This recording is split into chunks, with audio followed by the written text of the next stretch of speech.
इतने successful person कैसे बने? तो हेनरी फोर्ड ने एक बात कही थी कि मैं अपने दिमाग को सूचनाओं का गोदाम नहीं बनाता, कि मैं ऐसी इंफॉर्मेशन में क्यों इकट्ठी करूं।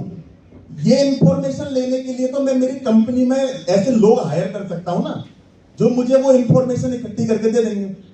मुझे मेरे दिमाग को बिल्कुल खाली रखना है।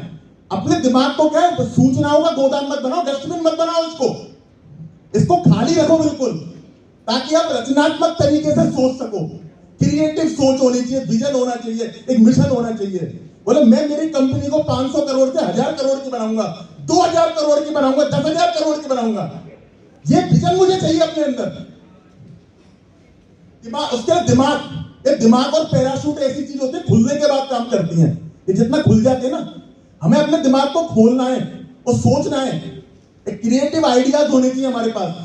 You all are intellectuals.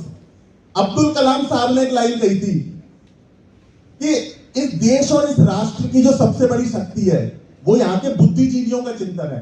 हम सभी बुद्धिजीवी इंटेलेक्चुअल्स हैं, और हम लोग जो सोचेंगे, विचार करेंगे और जो आइडियाज देंगे, और उन्हीं पर काम होगा। आपके पास कोई आइडिया है और आप उस पर काम नहीं कर रहे, कोई बात नहीं, आप उसको किसी और को दे दो।